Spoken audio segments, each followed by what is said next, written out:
pwede mo magtrabaho muna ako.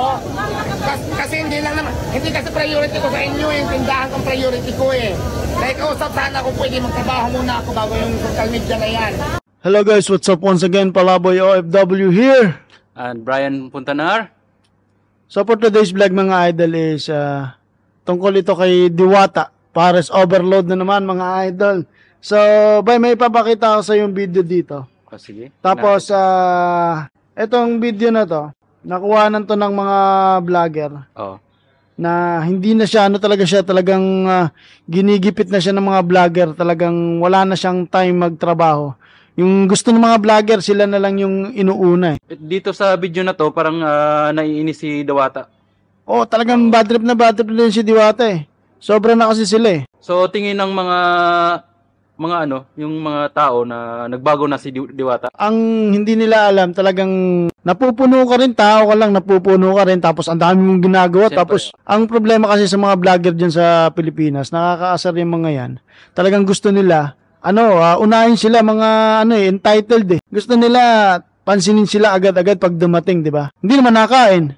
Hindi naman kakain. Yun lang, Kaya nga si Diwata nabubisit na sa mga yan. Kasi dami sigurong ginagawa ni Diwata. Marami, busy na kasi ang daming customer eh. Tapos lagi pa siyang wala dyan sa parisan niya. So syempre, minsan na lang siya bumalik sa parisan, dami niyang guesting, nakikita mo ba? Pansin mo? May isang video din ako nakita na yung sinasabi nila na yung pinapansin ni Diwata, yung mga nagbibigay lang. Ayun lang din yung mahirap kay Diwata. Parang lumaki na rin yung ulo eh. So ano ba talaga yung totoo? Si Diwata, minsan di mo rin maintindihan to si Diwata eh, no? Nakakagigil din eh. Yung mga small vlogger talagang ayaw yung pansinin. Parang sinasanay din kasi siya ng malalaking content creators. Parang nandidiri na ba siya sa mga Parang ganun. Small time vlogger tulad ni Dodong Tisoy. Dodong Tisoy. Si Dodong Tisoy talagang yun eh. Nagsisimula lang naman. Hindi kasi si Dodong Tisoy pumunta doon. Ang nangyari kay Dodong Tisoy nagpa-victim. Nakita ko yung video, tinaos ko yung video, kinausap naman pala siya ni Diwata. Kinausap siya? Sinagot naman eh. Sinagot naman kasi lang nagpa-victim. Ito si Dodong Tisoy, pasaway din to. Talagang pag nakita ko to dito, balik yan dito. Babalubagin ko ng uso na ito eh. Pero yung totoo yung yung minsan talaga ang pinapansin na lang ni Diwata yung mga talagang big time vloggers eh. Balita ko si Wamos nagbibigay din kay Diwata. Si Wamos nagbigay yung pampaswerte na gold. Mura lang pala yun eh. Hindi ba binigyan ng cellphone? Hindi, laptop binigay. Tapos binigyan siya ng yung gold. Tapos nakita ko sa post ni Boss Toyo, lang yun 5,000. Hindi naman pala naisasanla yun eh. Hindi naman naisasanla yun eh. Pero pampaswerte daw yun. Naniniwala ka sa pampaswerte? Naniniwala ako sa pampaswerte. Bakit binigay? Baka kailangan ng pampaswerte. Pampaswerte. Pero binigay.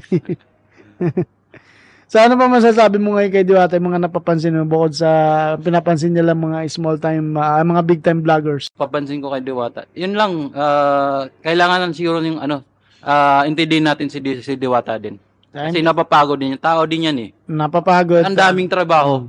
Kasi, suggestion ko lang siya, mag-build na siya ng media team para ma-organize yung So hindi na niya pupukusan yung yung negosyo niya. Pupukusan yung negosyo niya. Pero marami naman siyang tao, hindi naman kailangan niya na dapat mag-hire na siya mag-hire na siya ng mag-manage, ng supervisor, basta alam mo yun sa management team.